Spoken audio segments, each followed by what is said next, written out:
Right now at 8, the woman a Madison couple tried to kill with poison comes forward on her recovery. And we're tracking very warm temperatures over the weekend. Of the full forecast coming up. Good morning. Thanks for waking up with us this weekend. I'm Michelle Renee Quinn. And I'm Jacob Madison. You are watching Weekend Mornings. Today is Saturday, June 28th. How you doing today, Michelle? I am doing pretty good. We've got our show started. We're waking up the southern Wisconsin region over here, so pretty good. Already very comfortable out there.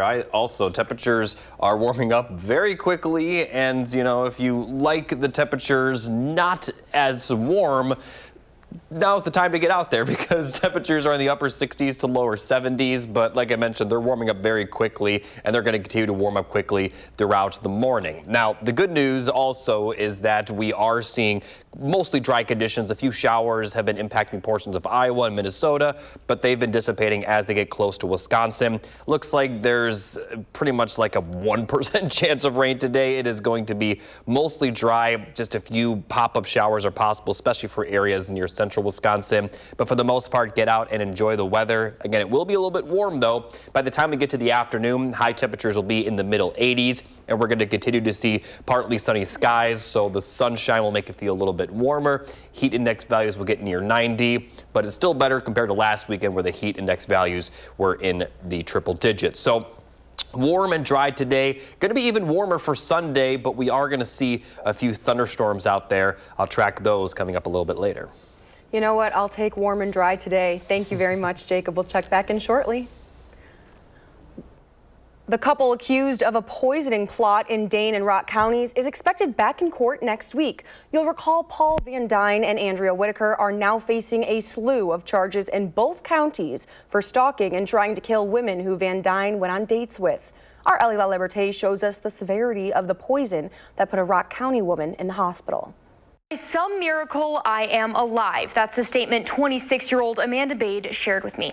Bade has identified herself as the Rock County victim in this case. She told me she can't comment on what happened due to the ongoing investigation, but says she spent 38 consecutive days in the hospital, paralyzed and losing her hair. They're all dangerous. That's what Matt Stanton, a toxicologist with Wisconsin Poison Control, says about the chemicals used in this case. You know, in our world, the dose makes the poison is always the saying. A criminal complaint alleges Paul Van Dyne and Andrea Whitaker stalked and tried 3 times to kill Bade using various poisons. In May, Bade's water bottle tested positive for both cyanide. If you get exposed to enough of it, it can cause cardiovascular collapse, multi-system organ failure, and death. And thallium. It causes what we term as a peripheral neuropathy or a severe nerve pain. And then there's following with hair loss or alopecia. Also in May, abrin, a chemical pulled from a plant, was found in her car air vents. Now, according to Stanton, there's not a specific treatment for abrin, and it can also cause organ failure and death.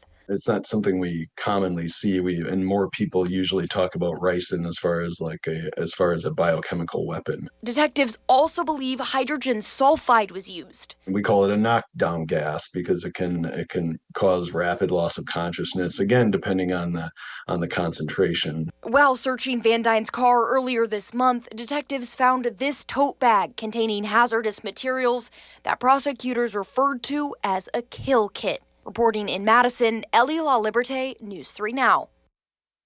Thank you, Ellie. Bade also told News 3 Now that she hopes to make a statement at the next Rock County hearing.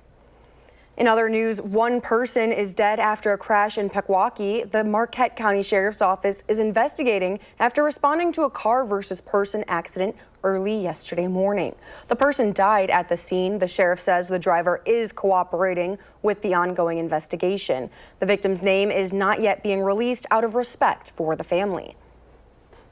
Let's take a live look now at the Capitol this morning, where President Donald Trump is praising the Supreme Court for its decision last night. That's limiting the ability of federal judges to block presidential orders. Trump calls it a, quote, monumental victory for the Constitution. Now he's looking ahead to his spending bill. Today, the Senate will meet in a rare Saturday session to discuss how to move the bill forward. CBS's Christian Benavides reports. Treasury Secretary Scott Bessent met with Senate Republicans to try to quell concerns that President Trump's spending bill adds too much to the deficit. Having the bill on the president's desk by July 4th will give us great tax certainty and I believe accelerate the economy in the third and fourth quarters of this year. That may not be enough to convince fiscal conservatives, such as Kentucky's Republican Senator Rand Paul. This bill has about $400 to $500 billion worth of new spending. And why would you put forward a bill that has $500 billion worth of new spending if your goal was to fix the deficit? Every Republican senator is committed.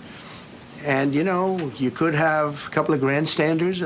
The president's push to have the bill passed by Independence Day comes after he posted on social media that his administration will end trade talks with Canada over that country's plan to implement new digital service taxes. Trump wrote, "Based on this egregious tax, we are hereby terminating all discussions on trade with Canada effective immediately." Canadian Prime Minister Mark Carney.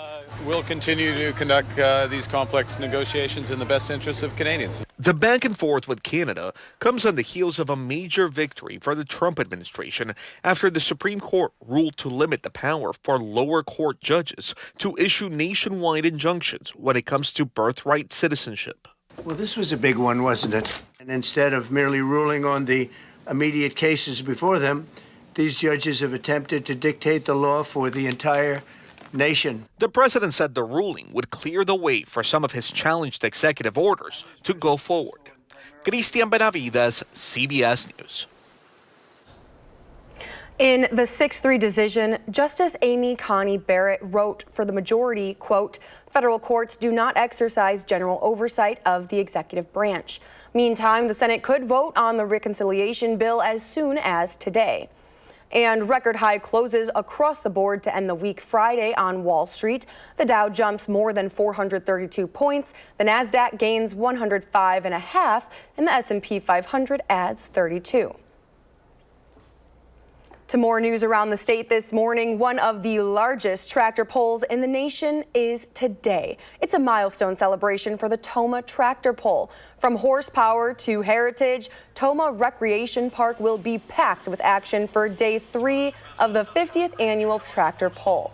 Competitors from all over the nation battle for points in the NTPA Grand National Championship Series. It all goes back to the farming, based on kind of farming background and competitors, but people who are looking for horsepower and tractors, trucks, semis, little mini rods, this is the show to see.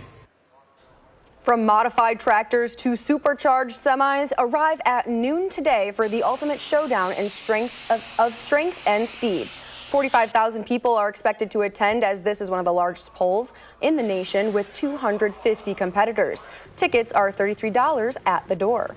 Now, also happening this weekend, Camp Randall is welcoming country artist Morgan Wallen. This, as the home of the Badgers is set to host its first pair of concerts in decades. As the concert brings more people to the area, business owners along Monroe Street and around Camp Randall are also preparing for potential customers. Some people will stop in and many people won't, but they will be exposed to Monroe Street and will see what we have here. And we will have a lot of people that will come back after that, either days later or the next day or even months later, and say, "Oh yeah, I saw your store and we didn't get a chance to stop, so we've come back now." Patrick Erb of UW Athletics says the preparation process began earlier this week. He says bringing the Grammy-nominated artist to town is a big deal for both the UW and the city of Madison as a whole. These tours have often skipped our community, so to be able to bring Morgan Wallen, Coldplay next month into Madison is great for everybody. Coldplay will also play at Camp Randall in July. That's on the 19th. But tonight, Morgan Wallen brings his I'm a Problem tour to Madison. And if you're headed to the Camp Randall area, road closures are your problem. Take a look here. North Breeze Terrace and Monroe Street will close today, and they're closed now. That started at 8 a.m. just moments ago. They'll reopen on Monday. Regent Street will close for an hour following each concert. Are you headed to that concert tonight? No, but I definitely would want to. I'm a big Morgan Wallen fan.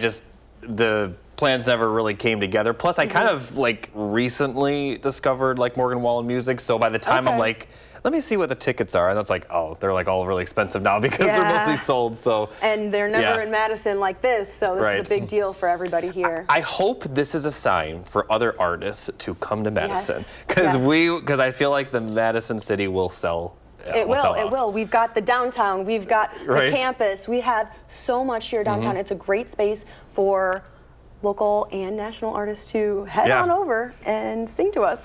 If any of you are watching, this is a message to you. This is a message to you. Yes, Beyonce, Right. we want you in Madison because she's watching. Right. Well, before we head to break, here's your morning motivation. It's a quote from H. Jackson Brown Jr. It reads, "The best preparation for tomorrow is doing your best today." And that is so right. Do anything that you can today to make it the best day that you can, because it's all we can do. Especially on the weekend when, you got Saturday and Sunday. Most people are, off both days. So absolutely, be good today to be better tomorrow. And speaking of the weekend, it is going to be a warm one. Storms are expected Sunday. I'll have the forecast on that coming up after the break.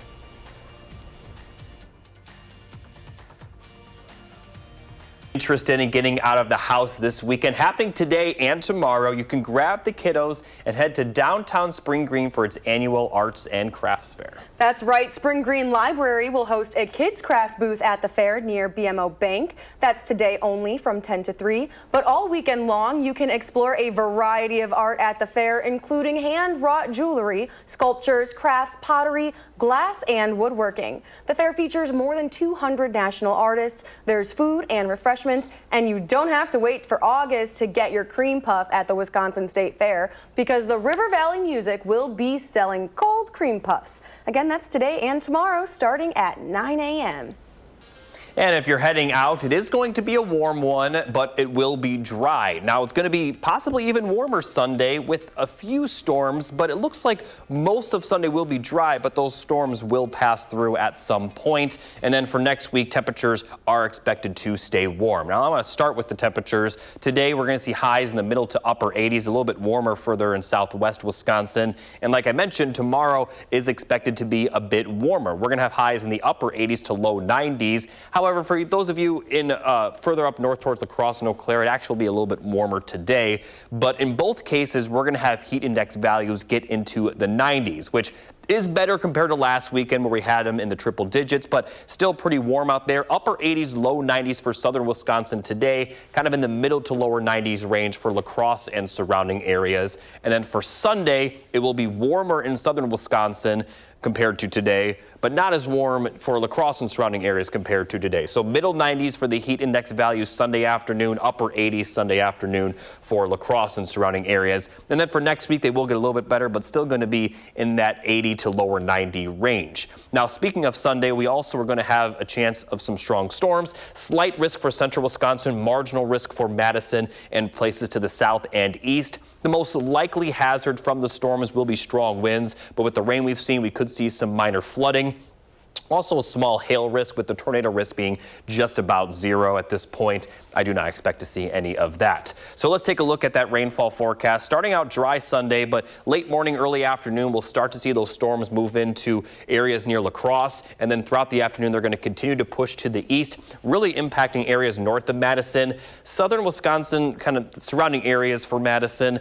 We're more expecting the storms to be a little bit more isolated, so areas to the south may miss out on the rain, but other areas may see some strong storms depending on where these storms fire up. Now, this is going to continue through the later evening into the overnight hours with a few showers and storms, but once we get to the overnight hours, although rain may continue, we're not expecting the severe weather to continue. It looks like it will diminish for that time period. Now, as far as the rest of the forecast goes, La Crosse is looking dry for Monday and Tuesday. Could see some rain in Madison on Monday, but will be dry Tuesday. And then as we get towards the end of next week, we are going to see the chance of storms return for the holiday and the Saturday after. We'll continue to update the forecast on that as it gets closer. Obviously, with the being the 4th of July, many people probably have a lot of plans. Right now, there is a chance of some storms. But for the next 6 days, it looks like best chance of storms will be Sunday, some minor rain Monday, and then for certainly going to be dry Tuesday, it looks like, and then Wednesday and Thursday, just a few small chances of rain,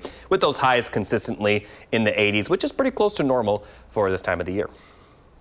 With all of those thunderstorms coming up, the 4th of July fireworks, I mean, people and their pets are going to have a little bit of a rough time. Thing is, my pets don't really react too much from thunderstorms or fireworks, especially my dog. I'm trying to remember how my cat reacts.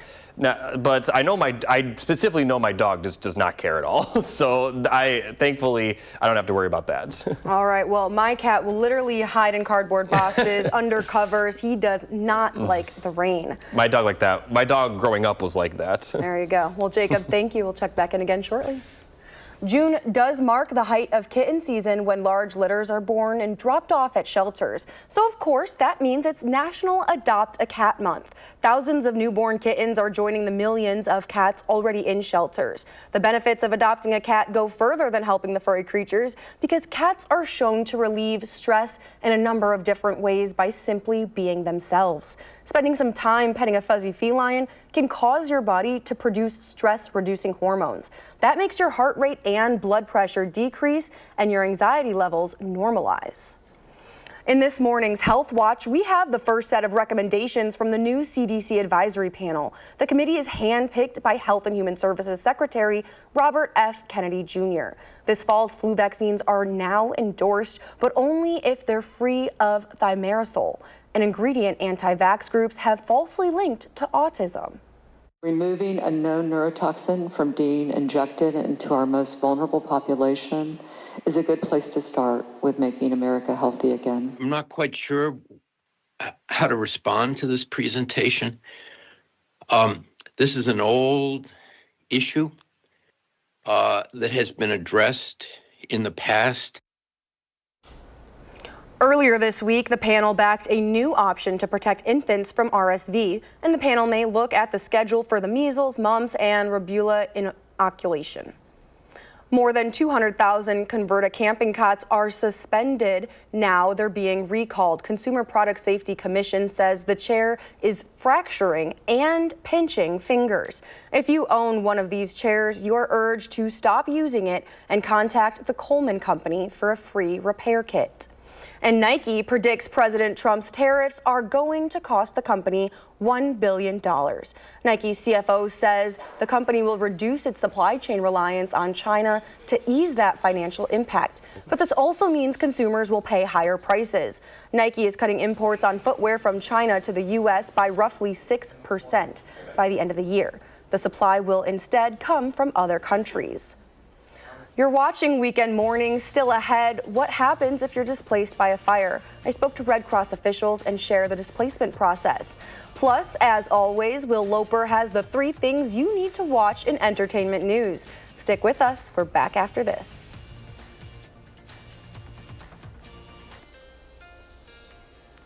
As we take a look at the temperatures over the past 2 weeks, 2 weekends ago it was fairly comfortable, but look at last weekend. High temperatures in the lower 90s. Heat index values were in the triple digits for those days. It has remained relatively warm recently. Yesterday was not too bad though, but as we take a look at the next 10 days, we're going to see a lot of 80s, but thankfully not a lot of 90s. Now we could hit 90 on Sunday with those heat index values possibly getting into the middle 90s, but we're not seeing any days in the near future where they'll be near 100. If anything, they're going to be kind of in the 90s, which will still be warm, but very close to normal for this time of the year. Notice the normal high 81. It'll rise a little bit towards the end of next week. And so middle to lower 80s is pretty common for this time of year. I'll take it. You know, we're away from that triple-digit heat index we had last week. This looks pretty good to me. Yeah, it's honestly, those days where it was really hot, I didn't really go outside during the afternoon hours. So I'm sure you're not alone there. I didn't really like feel it hot, but I did like go outside when it was like in the 80s and the heat index values were in the lower 90s. And even then I was like, oh, it's so bad. So I'm glad I stayed inside for those days. And it looks like we're not going to see too many of those days going forward. All right, Jacob, thank you. In the 608, happening today from 11 to 2, there's a Farm Fresh celebration at Sassy Cow Creamery in Columbus. They're serving up scoops, smiles, and some serious summer fun with a hands-on petting zoo. A variety of delicious eats, freshly made ice cream, games, activities, and fun for the whole family. And it's all for a good cause. This event supports Second Harvest Food Bank's Adopt a Dairy Cow program. So again, that's today from 11 a.m. to 2. And there's clearly no shortage of films and shows streaming. Our Will Loper shares a few of the best in this weekend's 3 Things to Watch.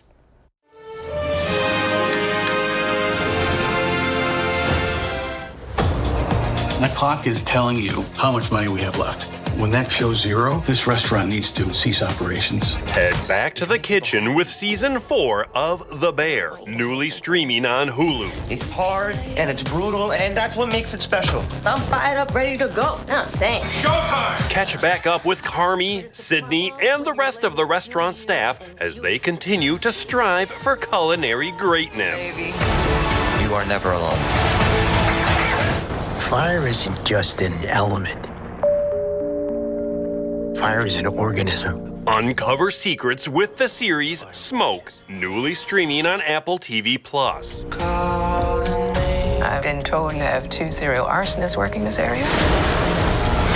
No significant leads on either. An arsonist investigator teams up with a police detective to search for suspects starting fires. You need to get somebody quick before one of them kills again. Tech is the future. Riri, you can actually help people. I know. And check out a new superhero series with Ironheart, newly streaming on Disney+. What would you say if someone were to create AI using brain scanning technology? Oh my God, I'm literally perfection. I would say only an idiot with a death wish would try that. Cool. The series follows Riri Williams, played by Dominique Thorne, as she invents the most advanced suit since Iron Man. Might be a hero in there after all. Those are the 3 things you need to watch, and this is Will Loper for Weekend Mornings. Will's right. I have to watch that Ironheart. I have to. I love Iron Man, and I'm a big fan of Marvel. Yeah, I'm a big fan of Marvel too, although I haven't really kept in touch with the MCU since Endgame. I feel like a lot of people may be like that, but there have been some good Marvel movies in recent years. I haven't seen it, but I heard that Thunderbolts was really good. Okay. Guardians 3 a few years ago was really good, so they're still doing some good stuff. I understand the people who don't want to watch after Endgame because Endgame was so good. That's it. It's the end. It's no like more. they're never going. It's pretty much impossible to top that. Right, so it's right. like I feel that. It's like you kind of want to have this sense that like you ended on that, but also, you know, like I said, they have made some good stuff since. So. All right. Well, before we head to break, here's a look at last night's winning numbers. Don't go anywhere. We've still got a half-hour of news to go. We're running through the day's top headlines. Stick with us. You're watching Weekend Mornings. Right now, an update to the apartment fire displacing 3 families in Springdale. And we're going to see very warm temperatures this weekend and a few storms. I'll have the full forecast coming up. Well, good morning. Welcome to Weekend Mornings. Thanks for joining us. I'm Michelle Renee Quinn. And I'm Jacob Montesano. Today is Saturday, June 28th, and it's, you know, a pretty good morning. Saturday. Yeah, especially, you know, temperatures right now are comfortable. They're going to warm up very quickly, though. So for someone like me that likes it a little bit cooler, now is the time to get outside when, you know, they're in the upper 60s, 70s. Yeah. Okay. And then as soon as it gets the afternoon hours and they start to increase, that's when you lock your door? Okay. I'm going to go inside, yes. Let's take a look at the current conditions. Again, very comfortable right now. Upper 60s, a few lower 70s already. But these temperatures, like I mentioned, they're going to warm up very quickly throughout the day. The good news is that we're not going to see any rain today. We have seen a few showers further west near Iowa, or for Iowa and Minnesota. And throughout the day, although some light sprinkles, very isolated showers are possible, most of the area will be completely dry. But let's take a look at how hot those temperatures are going to get. Nothing too terrible, but heat index values will likely get to the 90s with actual temperatures peaking in the middle 80s. We're also going to see plenty of sunshine with those dry conditions. And La Crosse may be even warmer as highs could hit the lower 90s a little bit later in the afternoon. Again, heat index values will more likely be in the 90s. Actual temperatures mostly in the 80s. But tomorrow is expected to be warmer than today. So I'll talk more about that, and I'll also talk about the chance of storms for your Sunday. All those details will be coming up a bit later. All right. Thanks, Jacob. We'll check back in shortly. Right now, families are putting their lives back together after a massive fire in Springdale left 3 families displaced, one that recently had a baby. The flames damaged the entire building Thursday evening, still smoking 12 hours after it was put out. The fire leaves damages worth more than $350,000. Crews were called back to the scene Friday, hours after the initial call. One Mount Horeb firefighter says this fire was one of the toughest scenes he's responded to so far. That's because the fire was able to spread quickly due to the age and make of the building. Officials have confirmed the cause of the fire is not suspicious. Now, a fire forcing you out of your home is something most people hope never happens. But in the case of an unexpected fire, I spoke to Red Cross about what does exactly happen after those flames go out. And when American Red Cross volunteers arrive on scene, immediate support is provided. Families are assigned to Red Cross volunteer caseworkers, and those caseworkers are able to help tailor assistance for each family's need. Now, Red Cross helps provide essentials like a place to stay, clothing, even help replacing lost medical prescriptions. If needed, mental health counselors and pastoral care are available to support affected families too. Food and shelter support often comes in the form of gift cards, giving families flexibility. For larger disasters that displace multiple families, the Red Cross sets up shelters complete with cots and meals. Now, Red Cross works with local schools, churches, restaurants, and other community partners for shelter feeding operations. Our goal is to get them back, on their feet right away. We're there, again, as I said, when people are in their darkest need, when they've lost everything. And we're there to kind of give them that, hand up to get them started on the road to recovery. They even have cute little plushies for the kiddos. The suspect in the murder of former Minnesota House Speaker Melissa Hortman and her husband now faces at least 6 charges. Vance Belter is to appear for his preliminary hearing next week. That's after a judge postponed the hearing when Belter told the court he has not slept in nearly 2 weeks. The court appearance yesterday coincides with the Hortmans and lying in state at the Minnesota Capitol Rotunda. Well, it's an honor to be here. Melissa was just such a giving, selfless servant for everybody. And I'm especially touched by the loss of Gilbert. To me, that underscores how senseless this was. Belter is also accused of shooting another lawmaker and his wife 17 times. They survived and are recovering. Prosecutors allege Belter had a hit list of at least 45 elected officials, all Democrats. Taking a live look this morning at the Capitol, where President Trump is shifting his focus from Iran to the spending bill he wants on his desk by July 4th. Now, the massive bill would extend the 2017 Trump tax cuts, get rid of taxes on tips and overtime, and increase defense spending. But the Senate parliamentarian has taken issue with the Medicaid changes. Her objections could require parts of the bill to be removed or rewritten, which will take time. We'll get through it this weekend and be on the floor voting on the bill. If it takes a few more days, a few more weeks, that's not a problem. I anticipate that they'll be bringing this downright dangerous bill to the Senate floor sometime in the coming days. With a 53-seat majority, Senate GOP leaders can only afford to lose just 3 Republicans on the bill, since all Democrats are expected to oppose it. Now, before we head to break, here's your weekend playlist pick, and it's a Morgan Wallen song. I know that last night we let the liquor talk. I can't remember everything we said, but we said it all. Jacob and I thought this was fitting for the concert tonight, so check out Last Night by Morgan Wallen and create a weekend playlist with us. Send a song with the subject playlist pick to Mr. Quinn at WISC-TV.com or to me on Facebook at Michelle Renee Quinn TV, and tune in on weekend mornings to hear your song. We're back right after this. for Action guest. This is Paul. Good morning. Good morning. And what do you want to tell us today about your call for action case that you've been working on? So one case that we have been working on in the last month involved a gentleman from Columbus, Wisconsin, who had some damage to his automobile and wanted to get it fixed. Went through insurance, got 2 estimates from body shops in the Columbus area, one for $1,500, the other for $1,700. Went through his insurance, of course. After paying his $500 deductible, he was hoping for a check for about $1,000 to come back. But a couple weeks later, he got a check for only $200. And so he called his local agent and said, what's going on here? And he says, well, the reason that you only got a check for $200 is because you didn't take your car to an auto body shop that was approved by this insurance company. And he says, nobody told me that. And he says, I'm pretty sure I did. No, you didn't, or I wouldn't have taken my car there.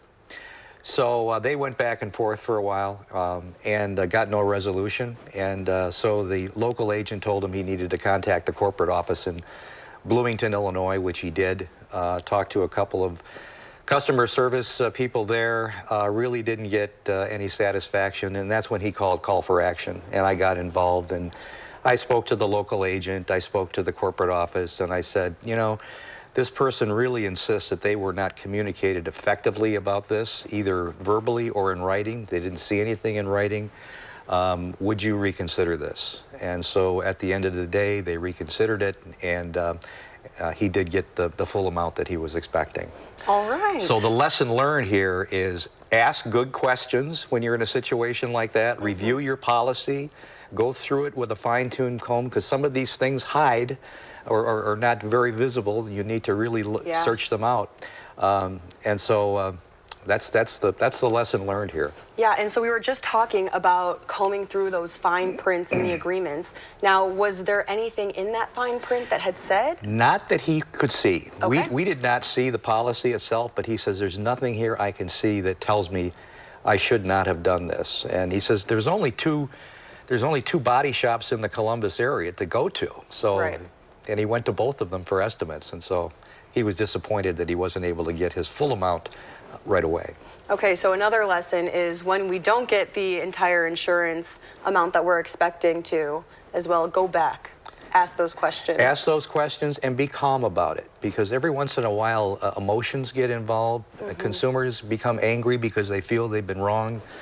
Conversations don't go very quickly. Yeah. Don't go very well, I should say. And then there's an impasse. And that's when we can get involved sometimes. And sometimes we can help and sometimes we can't. Right. Well, Call for Action is always really great at mediating, but let's not get the... We do our best. Yes, exactly. Let's not get too far so there's no Right. mediation to be done. Exactly, exactly. All right, Paul. Well, thank you so much for joining us Thank you this for morning. having me. And we've had plenty of rainfall. Let's check in now with meteorologist Jacob Montesano. He's got that.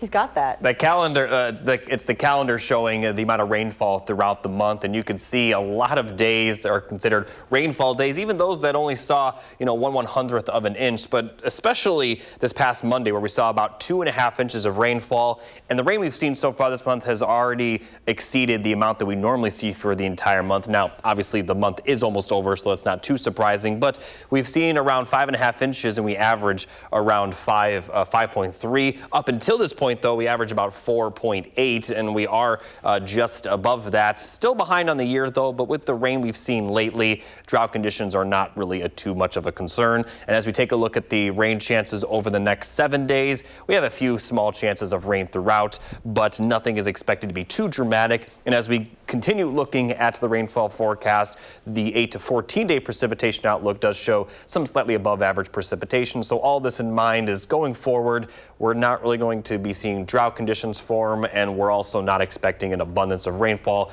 like we've seen this past week. We're going to see kind of more average conditions. I'm appreciative of that. I'm a little bit tired of the rain from this week, so. I will say, when I lived in South Dakota for 2 years, it doesn't really rain there that much, and it makes you miss the rain. So now every time it rains, I just really appreciate it now. Soak it in, enjoy it. Well, good for you. Right? That makes one of us. Thanks, Jacob. Now, in the gaming realm, newly launched is the Eevee Grove expansion for the Pokemon TCG Pocket app. That's trading card games for the non-gamers out there. But take a look at how cute she is. Can you tell I'm an Eevee fan? Yeah. Players can chase over 100 new digital cards, including numerous evolutions of the beloved character. Pokemon says your deck is going to look more adorable than ever. Jacob, I think they're right about this one. Yeah, that's definitely adorable. I like how they have Pikachu and then they have Pichu, Yes. which is like a baby version of him. That's really cute as well. All of the little evolutions, and they just make the characters so much cuter each time. We got different colors, and I checked it out a little bit. You can see in the cards they have the full pictures. It's really cool. So if you're into that, definitely take a look. It's awesome. Still to come, we have our weather. Oh, sorry. Yeah, we're going to see those warm temperatures this weekend. Some storms possible Sunday. I'll have the full forecast after the break. This is Weekend Mornings. Stick with us. Welcome back. As Pride Month comes to an end, the city of Sun Prairie invites you to its Pride Fest. It'll take place from noon to 4 at Sun Prairie West High School. From a drag story time to magicians and later that night, concerts, the city of Sun Prairie welcomes all to join in the celebration. Sun Prairie Pride Fest says it strives to provide a safe and inclusive space where kids feel surrounded by support and love. At 2:45, an All Abilities Parade will take place, leading to the DJ and drag show. Stop by and get free books at Madison Reading Project beginning at 2. And for anyone heading out there today, Jacob is getting you prepared with your 3 things to know. Thanks, Michelle. Renee, we are going to see warm but dry conditions today. Storms are then expected for Sunday, although for Sunday, we're not going to see storms all day. We'll see them pass by in the afternoon. Could bring some severe weather, though. And then for temperatures, we are going to see those temperatures kind of stay warm throughout next week, but no day is looking brutally hot like we saw last weekend. So looking at today, it will be warm, highs in the middle to upper 80s. A good amount of sunshine, maybe a few more clouds as you go further north in central Wisconsin. But Sunday will be hotter, upper 80s to low 90s for highs in southern Wisconsin. Not quite as bad further northwest towards Eau Claire on Sunday, but you folks will actually be warmer today. So looking at the heat index forecast, we're going to have those heat index values in the upper 80s to lower 90s in southern Wisconsin, middle 90s for La Crosse and surrounding areas, but that's today. Tomorrow, it's going to be kind of opposite. Middle 90s to heat index values in southern Wisconsin, upper 80s further northwest. And then for next week, the heat index values will be a little bit better, but still on the warmer side. Now for Sunday, we also are going to see that chance of severe weather. Slight risk for severe weather for central Wisconsin, marginal risk for Madison and surrounding areas. Most likely hazard will be winds with some flooding concerns as well. Minor chance of hail, the tornado risk is very low. So as we take a look at that forecast, we'll see some passing showers Sunday morning, but the bulk of the storms will come in the afternoon as they'll push through our area. Going to be fairly isolated at times, but everyone will at least have the chance to see those storms. We may continue to see them during the evening as well, but once we get to the overnight hours, it looks like the storm chances, although they may continue, we're not expected to see any severe weather during that time. So the severe weather risk is mostly for the afternoon and evening on Sunday, but we still may see some rain overnight Sunday. That may continue into Monday. Then we'll dry up for Tuesday, Wednesday, Thursday, just a small chance of rain. Rain chances do increase a little bit for 4th of July and the Saturday after, but notice those high temperatures, they're going to be very consistent.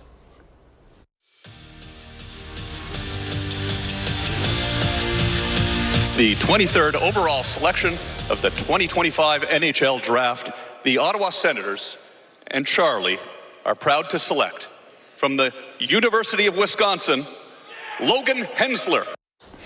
Well, you heard it from Tom Green. Logan Hensler is headed to Ottawa. The defenseman becomes the 19th Badger to be selected in the first round of the NHL Draft. As a freshman, Hensler tallied 2 goals and 12 points in 32 games for Mike Hastings' squad. He's the 187th Badger to be drafted, and he can't wait to be a Senator. I'm ecstatic right now. It's a dream come true. So great. I'm happy to be part of a great organization, and I'm excited to get started. Brewers opening up a 3-game series with the Rockies. The Crew, they're red hot right now. Winners of 6 of the last 7. Jackson Churio looking to make it 7 of 8, and this would help. 4th inning, he reaches out and pokes a 3-run bomb to right. That caps off a 6-run frame for the home team. Brewers win again. 10-6 is your final. And that's it for morning sports. Have a great day. Thanks, Zach. And still ahead on weekend mornings, a baby deer takes an unexpected detour. Finally this morning, a baby deer in Georgia may have gotten a little confused. Check this out, Jacob. Just wandering outside of jail, trying to get through the fence. County deputies were able to gently rescue the frantic fawn. Now this body cam footage shows how the officer places it into the patrol car, and the fawn is eventually safely released into nearby woods. But I mean, usually when we're talking about prison, I mean, I think people are trying to break out, not in, right? I don't think that's the place the deer wants to go, or a fawn, whatever the correct term for it is. But yeah, I think it would have a rude awakening if it actually did manage to get in. Its little scream. I always feel bad when an animal is like in a bad spot and a human is actually trying to help and they get scared. It's like, yes. I remember there was this one video where there were these like ducks following their mom like at a golf course, and it was a really steep bunker, and the mom was able to get up but the ducks couldn't, and so someone came over to help the ducks up, and every time he touched the ducks, the mama goose would like yell at the person. It's like he's just trying to help, and I feel bad for everyone involved in that situation. I recently saw one and they were trying to, I don't remember what animal it was a squirrel or something, but they were trying to get it out of the water, and once they got it out of where it wasn't supposed to be, it started attacking the human. So yeah, I mean, we do what we can to help those animals. I guess, yeah. Now, thank you so much for tuning in with us. We'll be back at 6 p.m.